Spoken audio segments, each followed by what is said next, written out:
আপনার কি মনে হয় আমি কি করছি? আপনি বলবেন আমি প্রদীপ জ্বালাচ্ছি, সঠিক। কিন্তু প্রশ্ন হচ্ছে যে আমি কি আপনাকে বলেছি যে একে প্রদীপ বলা হয়? না।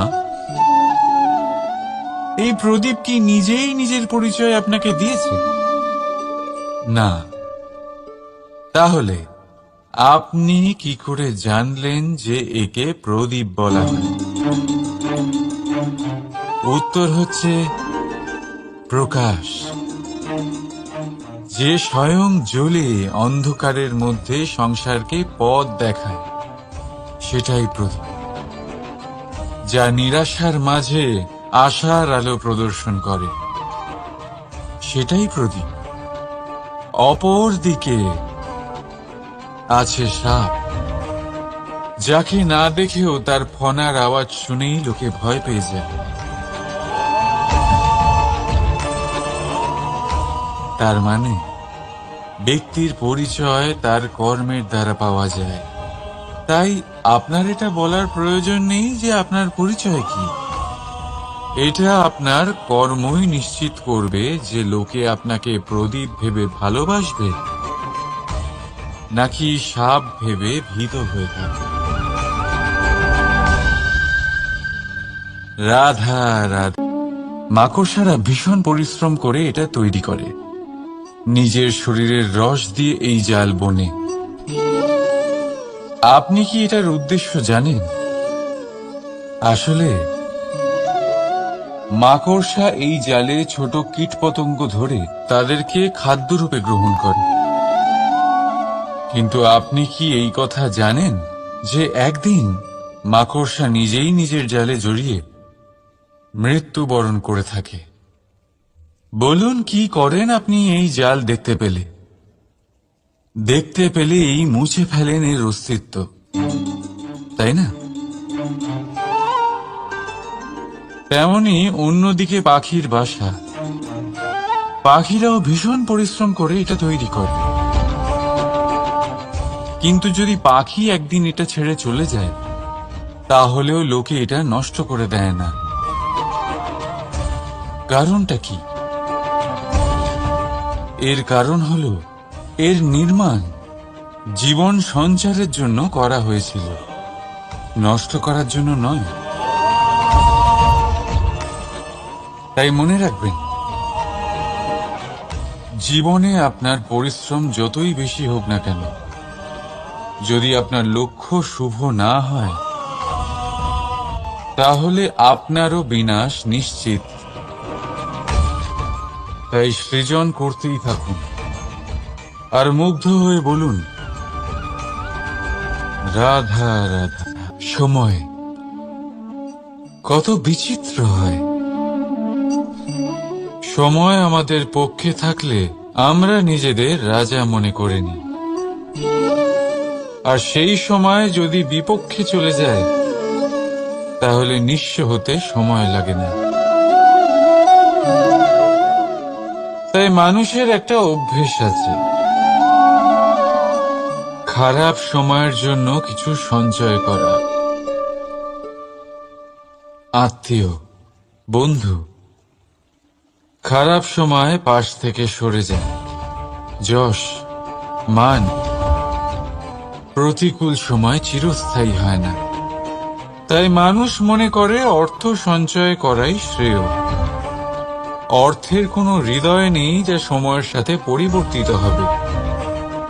সংসার বলে সর্বদা অর্থ সঞ্চয় করতে থাকুন। খারাপ সময় অবশ্যই কাজে লাগবে, কিন্তু আমি বলবো শুভ কর্ম করতে থাকুন, আনন্দে থাকুন, নিজের ওপর আর ঈশ্বরের ওপরে বিশ্বাস রাখুন। খারাপ সময় কখনো আসবেই না। রাধা রাধা। প্রকৃতি মানুষকে এক বিশেষ শক্তি দিয়েছে, অন্য জীবের থেকে বেশি শক্তি দিয়েছে। স্মরণ শক্তি।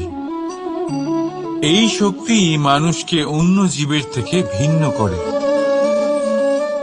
ইতিহাস রচনা করার প্রেরণা দেয়, জ্ঞানকে বংশানুক্রমে এগিয়েও নিয়ে যায়। আর যারা ভুলে যান, অধিকাংশ সময় তারা উপহাস আর দয়ার পাত্র হয়ে যান। কিন্তু এটাই কি প্রকৃত রূপে সত্য? না। এই স্মরণ শক্তি মানুষের বিকাশের সব থেকে বড় বাধা হয়ে দাঁড়ায়। তার মনকে দূষিত করে দেয়। খারাপ অভিজ্ঞতা, কারোর করা বিশ্বাসঘাতকতা, কারোর কটাক্ষ বেশিরভাগ মানুষই ভুলতে পারেন না, আর তারপর প্রতিশোধ নিতে উদ্যত হন। প্রথমে সময় নষ্ট করেন প্রতিশোধের প্রস্তুতিতে, আর তারপর সময় নষ্ট করেন প্রতিশোধ নেওয়ার সুযোগ খুঁজতে। যদি সন্তুষ্টি পেতে চান, যদি জীবনে আনন্দ পেতে চান, তাহলে স্মরণ শক্তির সদ্ব্যবহার করুন। নিজের স্মরণ শক্তিকে চালনা করুন শুধুমাত্র ভালো কথা আর ভালো স্মৃতির দিকে। জীবনে আনন্দ পাবেন। রাধা রাধা। মানুষ নিজের পরিবারের জন্য কত কিছুই না করে, দিন রাত পরিশ্রম করতে থাকে যাতে তার পরিবারের প্রয়োজন পূরণের জন্য অর্থ রোজগার করতে পারে। কিন্তু শুধু অর্থ রোজগার করাটাই কি যথেষ্ট? আপনি বলবেন, হ্যাঁ নিশ্চয়ই, অর্থ দিয়ে সব কিছু পাওয়া যায়। বিদ্যা পাওয়া যায়, বাড়ি পাওয়া যায়, ওষুধ পাওয়া যায়, আর কত কিছুই না পাওয়া যায়।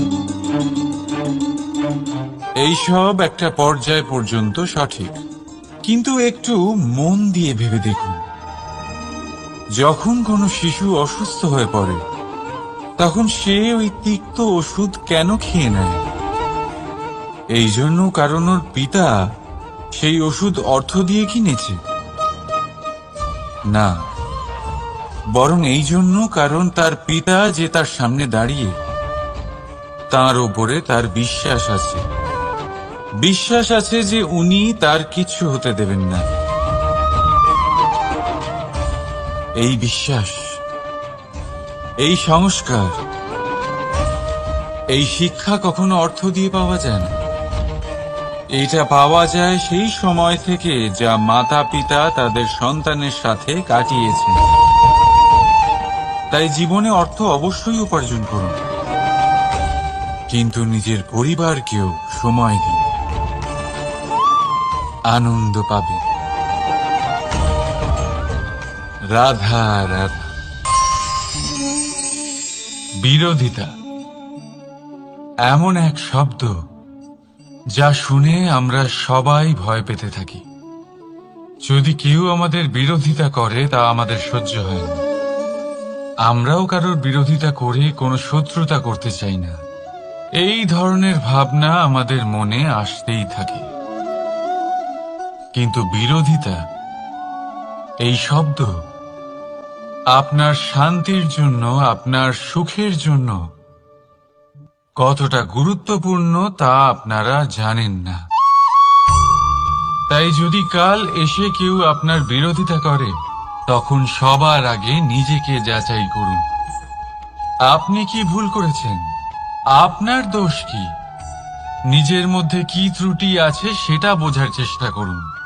নিজেকে সংশোধন করার চেষ্টা করুন, তারপর দেখুন বিরোধিতার এই আগুন আপনাকে স্বর্ণ থেকে কুন্দন বানিয়ে তুলবে। বলা হয় এই সংসারে খারাপ বেড়েই চলেছে, কিন্তু তার কারণ এ নয় যে খারাপ মানুষ বেড়ে চলেছে। তার কারণ হলো যে ভালো মানুষ, যাদের ভালো চিন্তা, ভালো বিচারধারা আছে, তারা খারাপের বিরোধিতা করতে পারে না। যদি আপনার সম্মুখে কোনো খারাপ কর্ম হয়, তাহলে তার বিরোধিতা করতে সংকোচ করবেন না, কারণ বিরোধিতার এই আগুন মন্দকে পিছুপা হতে অবশ্যই বাধ্য করে। রাধা রাধা। বিশ্বাস, জীবনে বিশ্বাস কতটা গুরুত্বপূর্ণ। একজন স্ত্রী তার স্বামীর হাত ধরে যে কোনো জায়গায় যেতে পারেন, এর কারণ হলো বিশ্বাস।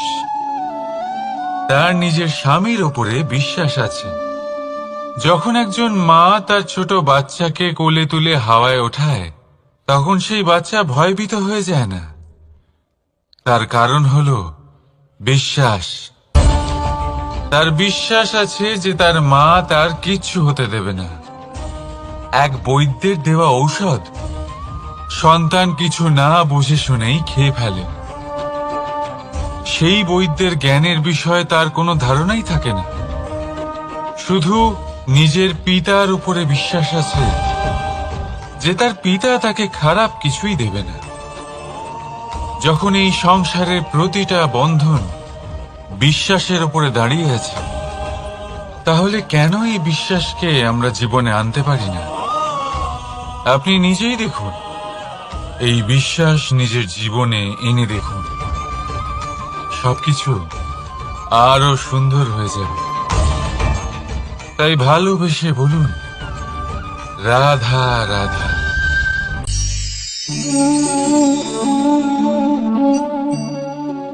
অহংকার, এই শব্দটা সবাই শুনেছেন। বহু মানুষকে আপনি এটা বলতে শুনেছেন যে ওই ব্যক্তির অহংকার আছে, ওই মানুষটির ক্ষমতার অহংকার আছে, ওই ব্যক্তির নিজের রূপ নিয়ে অহংকার আছে, ওই ব্যক্তির নিজের অর্থের অহংকার আছে, ইত্যাদি ইত্যাদি। কিন্তু এই অহংকার, এর অস্তিত্ব হয় কি করে? এবারে একবার এই হাতটা দেখুন। যদি এই হাতের 5 আঙ্গুল উঠে দাঁড়ায়, আশীর্বাদ। আর যদি এই হাতের 5টা আঙ্গুল একসাথে মুঠো হয়ে যায়, শক্তি, সংকটের বিরুদ্ধে ঢাল। কিন্তু এই একটা আঙুল সংকটের কারণ হয়ে দাঁড়াতে পারে। এই একটা আঙুল শত্রুকে আহ্বান জানায়। এবার অহংকার বলে এই শব্দটাই দেখে নিন। আমাদের থেকে আলাদা হয়ে গেলে হয় অহং। অহং অর্থাৎ ব্যক্তির মনে হয় যে সে আপনদের থেকে, নিজের বন্ধুদের এবং সঙ্গীদের থেকে, নিজের পরিবারের থেকে অনেক উপরে, অনেক শ্রেষ্ঠতর সে। কিন্তু মনে রাখবেন, এই অহংকার কোনো ব্যক্তির অস্তিত্বের বিনাশের প্রথম ধাপ। তাই ঝেড়ে ফেলে দিন এই অহংকারকে, আর বিশ্বাস করুন আমাদের ওপর, কারণ তখনই আপনি শান্তি পাবেন। আর সেই শান্তির সাথে বলে উঠবেন, রাধা রাধা।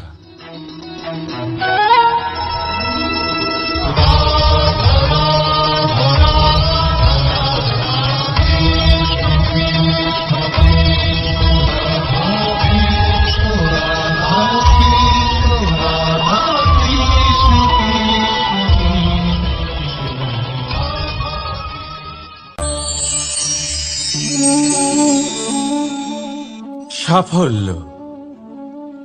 যদি আপনাকে জীবনে সাফল্য পেতে হয়, তাহলে আপনি একাধিক মানুষ পাবেন যারা একাধিক উপায় বলবে আপনাকে সাফল্য পাওয়ার।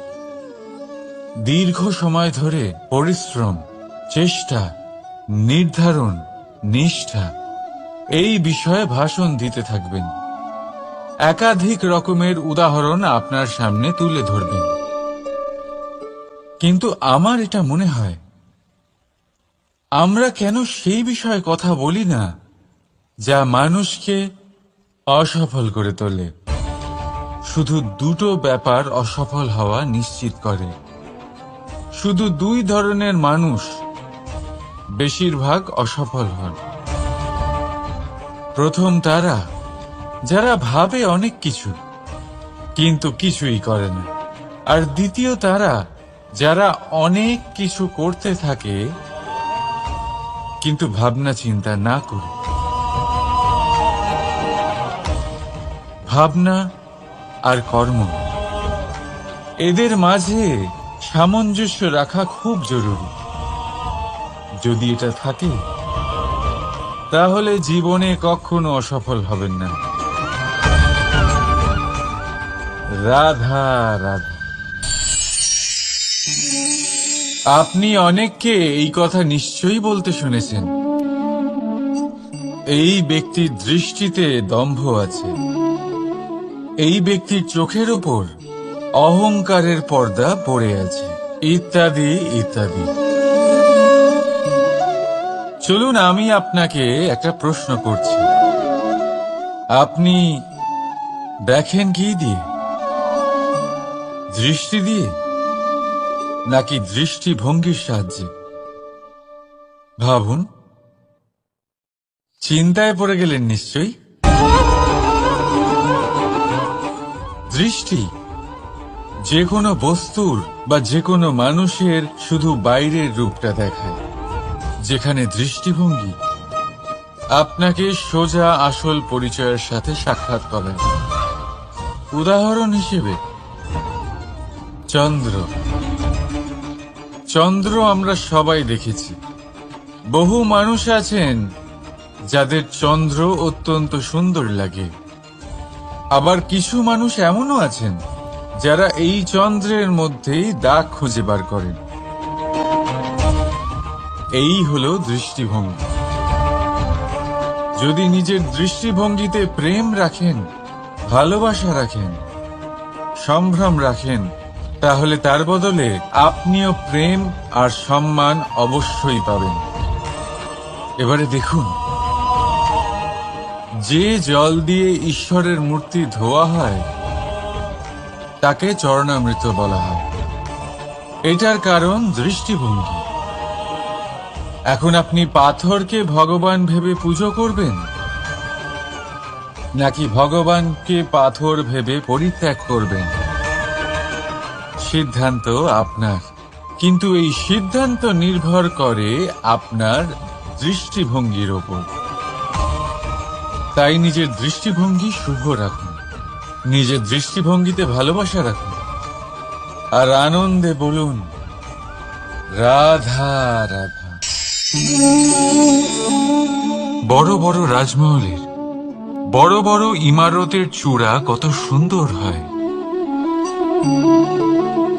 কিন্তু আপনি কি কখনো এই বিষয়ে ভেবেছেন যে এই সুন্দর চূড়ায় পৌঁছতে গেলে আপনাকে পৃথিবীতে পা ফেলতেই হবে?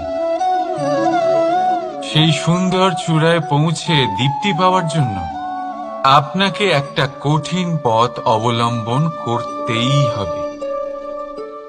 যদি আপনি কোনো কঠিন পথে না গিয়ে এই পৃথিবীর সাহায্য ছাড়াই শুধু উচ্চতার দিকে অগ্রসর হতে থাকেন, তাহলে সর্বদা অসফল হবেন। সেই জন্য নিজের স্বপ্ন পূরণের এই যাত্রাতে নিজের পথ কখনোই হারাবেন না, নিজের পথ থেকে সরবেন না। যদি এমন করেন তাহলে তো আপনার স্বপ্ন পূরণ হবেই না, তার সাথে আপনি নিজের পথও হারাবেন। রাধা রাধা। কৌতুক অর্থাৎ হাসি, এটা জীবনে কতটা গুরুত্বপূর্ণ। আমরা সর্বদাই হাসতে চাই, আমরা সর্বদা অন্যের মুখে এই হাসি দেখতে চাই, কিন্তু এই কৌতুক, এই কৌতুক অনেক প্রকারের হয়, আর এই কৌতুকের ভিত্তি কি সেটাও খুব গুরুত্বপূর্ণ। কৌতুক কেবল তখনই পাবেন যখন তা শুদ্ধ মন থেকে আসবে। কৌতুক তখনই পাবেন যখন তার সামনের জনকেও হাসিয়ে তার কষ্ট হরণ করবে। এবারে যদি কৌতুক হিংসার থেকে বেরোয়, তখন তা কটাক্ষ হয়ে যায়, সামনের মানুষের মনে আঘাত করে। তারপরে সে তৈরি থাকে যে কখন আপনার উপরে আবার প্রহার করতে পারবে। তাই যদি হাস্য কাউকে ছোট করার জন্য হয়, তা হাস্য নয়, উপহাস হয়ে যায়। আর তা সামনের জনকে আনন্দ নয়, শুধু অপমান দেবে। আর অপমানিত ব্যক্তির মন তিক্ত হয়ে থাকে। তাই মনে রাখবেন যে এই কৌতুক যেন কৌতুকই থাকে, তা উপহাস বা কটাক্ষ না হয়ে যায়। রাধা রাধা। মানুষ এই শব্দের সূচনা হয় মন থেকে, আর সেই জন্যই হয়তো আমাদের এই মন এতটা গুরুত্বপূর্ণ। এবারে দেখুন না, আমাদের মনই সবকিছু চালনা করে। মনই সেই যে কল্পনা করে, মনই সেই যা কল্পনাকে বাস্তবে পরিণত করার জন্য পরিশ্রম করতে আমাদের প্রেরণা যোগায়। মনই সেই যা লোভের জালে জড়িয়ে পড়ে। মনই সেই যা অভিমানের পর্দা দিয়ে ঢেকে যায়। আর এই মনই সেই যা আপনাকে বিনাশের দিকে টেনে নিয়ে যেতে পারে। কিন্তু যদি তা পরোপকার করার ইন্ধন পায়, তাহলে এমন কোনো মহান কাজ নেই যা আপনি করতে পারবেন না। কিন্তু এই মন কি? মানুষ একটা অত্যন্ত শ্রেষ্ঠ কর্ম করতে পারেন, সেটা হলো ভুলে যেতে পারা। আর সেটা বরদানের চেয়ে কম কিছু নয়। মানুষকে যখন কোনো কারণে নিজের প্রিয়জনদের থেকে দূরে যেতে হয়, তখন মনে দুঃখ জাগ্রত হয়। তিনি সেই দুঃখকে ভুলতে পারেন। কখনো কোনো সম্পর্ক থেকে যদি দুঃখ পেয়ে থাকেন, তখন সেই দুঃখকে ভুলতে পারেন। কিন্তু এই সংসারের প্রত্যেক আবেগ, প্রত্যেক বস্তু ভুলে যাওয়া উচিত নয়। বিশেষ করে আমাদের প্রিয়জন, আমাদের পরিবারের সদস্য। যখন এই সংসার থেকে ওনারা চলে যান, তখন যে সৎকর্ম ওনারা করেছেন, যে প্রেরণা ওনারা আমাদের প্রদান করেছেন, কখনো ভুলে যাওয়া উচিত নয়। যখন আপনি কোনো উঁচু স্থানে পৌঁছে যান, আপনি সাফল্য লাভ করেন, তখন সেই সকল বন্ধুদের ভোলা উচিত নয় যারা আপনার সাথে আরম্ভ থেকে ছিল, যারা সব সময় আপনাকে সাহায্য করেছে। আর সবথেকে গুরুত্বপূর্ণ কথা, আপনার বয়স যতই বৃদ্ধি পাক না কেন, মাতা পিতাকে কখনো ভুলবেন না। আপনি যতই বড় হন না কেন, আপনি তাদের সন্তানই থাকবেন। অভিজ্ঞতার দিক থেকে ওনাদের থেকে ছোটই থাকবেন। তাই সবসময় নিজের মাতা পিতাকে নিজের সাথে রাখুন, কখনো তাদের ভুলবেন না। সেই সকল ব্যক্তিদের ভুলে যাবেন না যারা দুঃখের দিনে আপনার সাথে ছিল, তবেই জীবনে সুখ পাবেন। আসুন আর আমার সাথে ভালোবেসে বলুন, রাধা রাধা। এই আমার অনেকগুলো নাম আছে, আর তাদের মধ্যে একটি হলো যুদ্ধ বিমুখ। এই কথা আপনারা সবাই জানেন। দাদাও আমাকে বলেছেন যে তুমি এরকম কিভাবে যুদ্ধক্ষেত্র থেকে মুখ ঘুরিয়ে পালাতে পারো কানাই। দেখুন, যেটা সময়ের দাবি ছিল আমি সেটাই করেছি। যদি আমি রণভূমি ত্যাগ করে না পালাতাম, তাহলে কে জানে কত সৈনিক নিজেদের প্রাণ হারাতেন, কে জানে কতগুলি পরিবার নিজেদের বাঁচার আশা হারাতেন, কে বলতে পারে হয়তো কত প্রাণী এই সংসার ত্যাগ করতেন।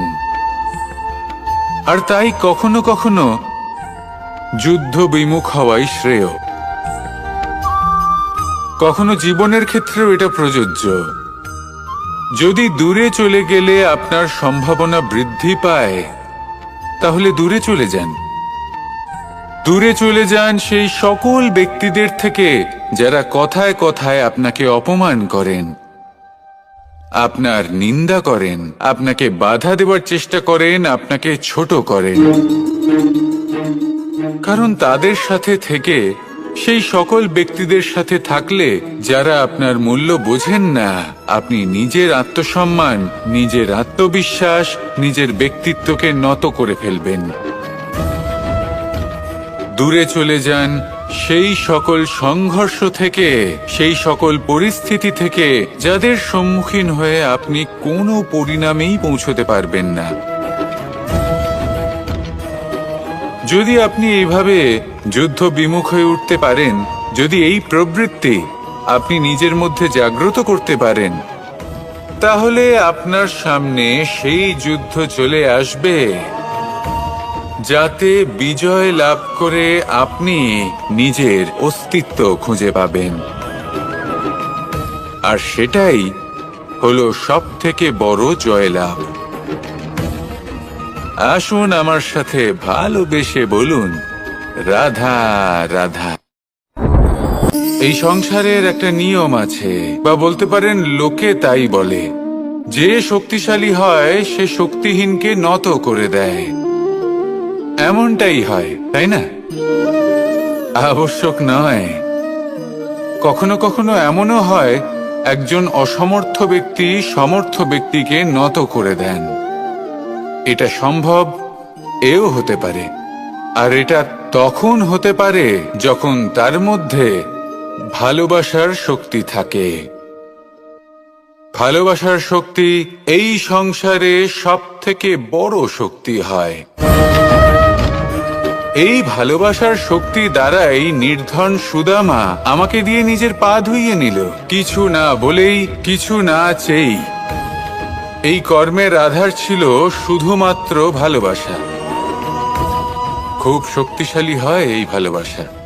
ভালোবাসার শক্তি দ্বারাই আপনি হিমালয় পর্বতকে নত করতে পারেন, তাহলে কি অসম্ভব হতে পারে? এই ভালোবাসার শক্তির সঞ্চার করুন, আর এই ভালোবাসার সাথেই বলুন, রাধা রাধা। মানুষের জীবনে স্বচ্ছতার একটা আলাদা গুরুত্ব আছে।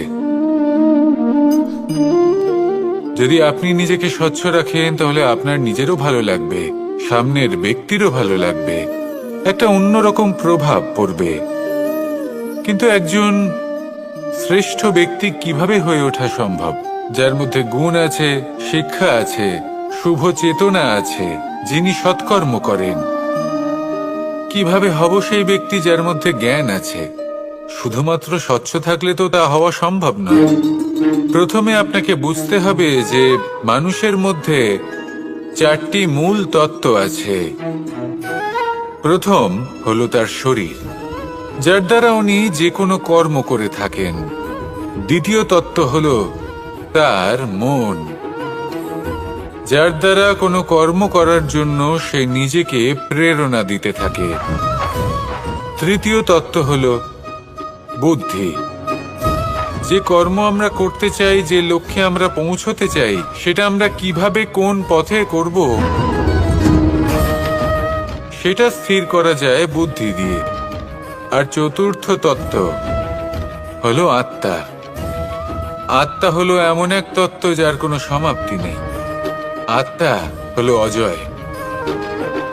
কিন্তু এরও শুদ্ধিকরণের প্রয়োজন হয়। এই 4টি তত্ত্বের শুদ্ধিকরণ করতে থাকুন, এদের নির্মল রাখুন, শুদ্ধ রাখুন। এবং এটা কিভাবে হবে?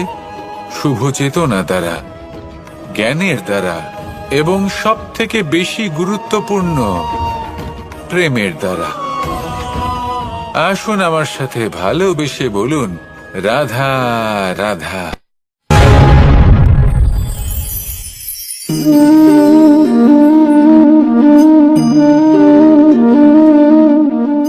জল এই সংসারের সমস্ত প্রধান তত্ত্বের মধ্যে একটি। এই জল যে কোনো জ্বালা দূর করে, আগুনকে নিভিয়ে দেওয়ার ক্ষমতা রাখে, অবিরল অবিচল ভাবে প্রবাহিত হতে পারে, একে কেউ বাধা দিতে পারে না। এর পথে বাধা সৃষ্টি করলে নিজের পথ নিজেই খুঁজে নেবে, বা সে নিজেই নিজের পথ বানিয়ে নেবে, কিন্তু কখনো থামবে না। এই জল হলো মহান, আর এর একটা মহান গুণ আছে, এর নিজস্ব কোনো রং নেই, কিন্তু যখন মেঘ থেকে বৃষ্টি রূপে পৃথিবীতে ঝরে পড়ে তখন সমস্ত সংসারকে রঙিন করে তোলে। যেখানে খরা হয়েছে সেখানে শ্যামল করে তোলে, যে স্থান শ্যামল সেখানে ভিন্ন ভিন্ন প্রকারের পুষ্প ফুটিয়ে তোলে। এই জল, এই জলের মতন আমাদের হতে হবে। ওর যেমন কোনো রং নেই, আমাদেরও যেন কোনো অহংকার না থাকে। শুধু কর্মের এই ধারাতে বইতে থাকুন, এই সংসারের মঙ্গল করতে থাকুন, শ্রেষ্ঠ কর্ম করতে থাকুন। এই সংসারকে এটা বলার কোনো প্রয়োজন নেই যে আপনি কে। আপনি যদি কর্ম করতে থাকেন তাহলে এই সংসার নিজে থেকেই আপনার মূল্য জানতে পারবে, আর তখন এই মন প্রসন্ন হয়ে বলবে, রাধা রাধা। একদিকে হলো আঙুর আর অন্যদিকে কিশমিশ। দেখতে গেলে এই দুটোই সবারই খুব প্রিয়। শিশু হোক, যুবক হোক, বা কোনো বৃদ্ধ ব্যক্তিই হোক না কেন। আর দেখতে গেলে এই কিশমিশ, এটা আঙুর থেকেই আসে, তারই অন্য একটি রূপ। কিন্তু কখনো হাটে যান আর গিয়ে জিজ্ঞেস করুন যে এই কিশমিশ আর আঙুর, এই দুইয়ের মধ্যে অধিক মূল্য কার?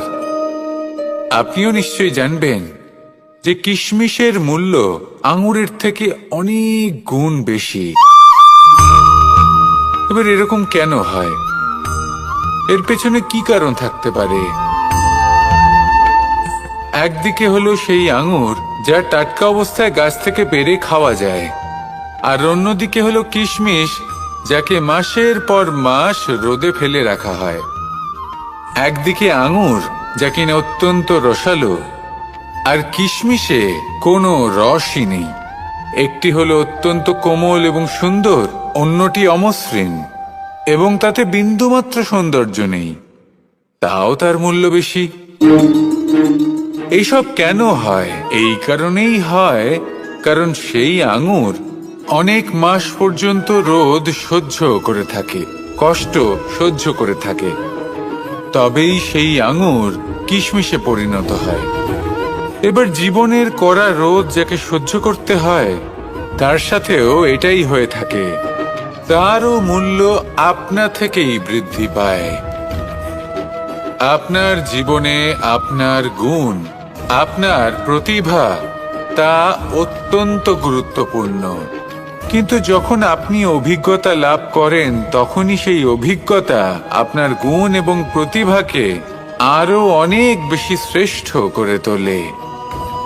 তাই জীবনের কঠোর রোদের মধ্যেও দাঁড়িয়ে থাকাটা শিখে নিন, সাহসের সাথে কঠিন পরিস্থিতির সম্মুখীন হওয়াটা শিখে নিন। ঠিক এইভাবেই অভিজ্ঞতা লাভ করতে হয়, আর এই অভিজ্ঞতা আপনার মূল্য বৃদ্ধি করতেই থাকবে, করতেই থাকবে। আর তখন এই মন প্রসন্ন হয়ে বলবে, রাধা রাধা।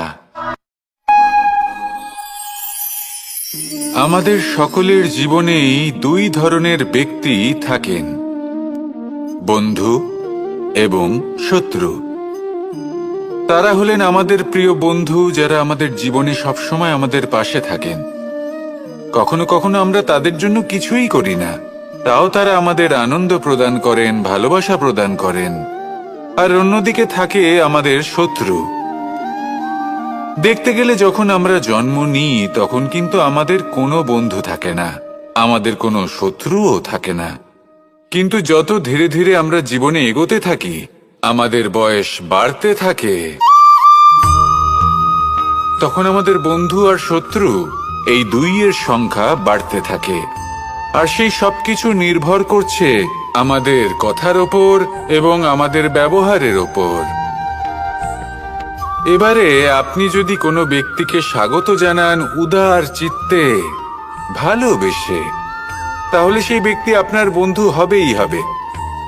কিন্তু যদি আপনি নিজে হাতে কাউকে সামনে অগ্রসর হতে বাধা দেন, বিনা কারণে তার সাথে খারাপ ব্যবহার করেন, তাহলে তার মনে শত্রুতার বোধ অবশ্যই জেগে উঠবে।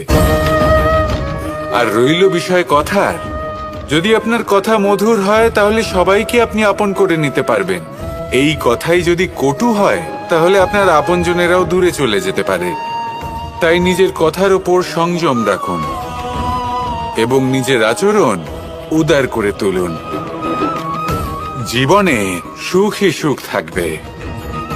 আসুন আমার সাথে ভালোবেসে বলুন, রাধা রাধা। এই সংসারে যখনই কোনো সমস্যা আসে, তখন আমরা আমাদের সব থেকে বড় সম্বলের কাছে আশ্রয় খুঁজি, তা হলো আমাদের বিশ্বাস। এবার প্রশ্ন হলো এটাই যে এই বিশ্বাস কার উপর করা যেতে পারে? পরিবারের ওপর, বন্ধুর ওপর, নাকি তাদের ওপর বিশ্বাস করা উচিত যাদেরকে আমরা কখনো সঙ্গ দিয়েছি? দেখুন, এই সংসারে বিপদের সম্মুখীন হলে কে আপনাকে সাহায্য করবে সেটা নির্বাচন করা আপনার হাতে নেই। সেটা সেই সকল ব্যক্তির উপর নির্ভরশীল যে তারা আপনাকে সাহায্য করবে নাকি করবে না। অর্থাৎ যখনই কোনো বিপদ আসে, সর্বপ্রথম তার সম্মুখীন আমাদের নিজেকেই হতে হয়। আর তার জন্য প্রস্তুত থাকা প্রয়োজনীয়, সেই শক্তি, সেই সাহস অর্জন করা প্রয়োজনীয়।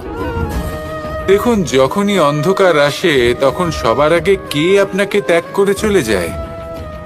আপনার নিজেরই ছায়া। এই অন্ধকারের সম্মুখীন হতে হয় অন্তরের প্রদীপের দ্বারা, অন্তরের আত্মা দ্বারা। তবেই আপনি অন্ধকারের ওপর জয়লাভ করতে পারবেন। সেই জন্য যে বিপদই আসুক না কেন, নিজেকে তার জন্য প্রস্তুত রাখা উচিত। সেই সাহস নিয়ে আসুন। এমন কোনো বিপদ নেই যে আপনাকে ভেঙে দিতে পারে। আসুন আমার সাথে ভালোবেসে বলুন, রাধা রাধা। এই সংসারে সব থেকে ভয়ানক এবং গভীর অন্ধকার কোনটা? সেটা যখন মেঘ সূর্যকে ঢেকে দেয় এবং সংসার অন্ধকারাচ্ছন্ন হয়ে ওঠে, নাকি তখন যখন সূর্যাস্তের সময় ঘনিয়ে আসে, সূর্য ঢলে যায় এবং এই সংসারে অন্ধকার ছেয়ে যায়, নাকি সেই অমাবস্যার রাত্রি যখন চতুর্দিকে ঘন অন্ধকার থাকে এবং চন্দ্রমার প্রকাশ কোথাও থাকে না? না, এই সংসারে সব থেকে বেশি ভয়ানক অন্ধকার হলো মানসিকতার অন্ধকার। মানসিকতা খুব গভীর একটা বিষয়। এই মানসিকতাই সত্যের রূপ ধারণ করে এবং আমাদের এই মানসিকতা এবং বিবেকে একটা সূর্য থাকে। যদি আমরা এটা জীবন থেকে বের করে ফেলি, তাহলে নিরাশা, হতাশা, অসফলতা এর এমন এক ঘন অন্ধকারে আমরা ফেসে যাব যে তার থেকে বাইরে বের হওয়া প্রায় অসম্ভব ব্যাপার হয়ে দাঁড়াবে। বড়ই কঠিন হয় সেই সময়। সেই জন্য ইতিবাচক মনোভাব থাকা খুব প্রয়োজনীয়। এটা ভাববেন না যে এটা আমার সাথে কেন হলো, এই সমস্যা কেন এলো, ওই ব্যক্তি আমার সাথে এটা কেন করলেন। এটা ভাবুন যে আমি জীবনে যে পরিস্থিতিতে দাঁড়িয়ে আছি তার থেকে আমি ঠিক কিভাবে বাইরে বেরোতে পারবো। যতই ঘন অন্ধকার থাকুক না কেন, খুব ছোট একটা প্রদীপের প্রকাশ আমাদের পথপ্রদর্শক হয়ে দাঁড়াতে পারে। আর আমাদের জীবনে এই ছোট্ট একটা প্রকাশ হলো আশা। এই আশার একটি কিরণ আমাদের অত্যন্ত গাঢ় অন্ধকারেও পথ দেখাতে পারে। তাই এই আশাকে সব সময় মনে প্রজ্বলিত করে রাখুন। গাঢ় থেকে গাঢ় অন্ধকারের সাথে, কঠিন থেকে কঠিনতর সমস্যার সাথে লড়াই করুন, সামনে এগিয়ে চলুন, আর আমার সাথে ভালোবেসে বলুন, রাধা রাধা।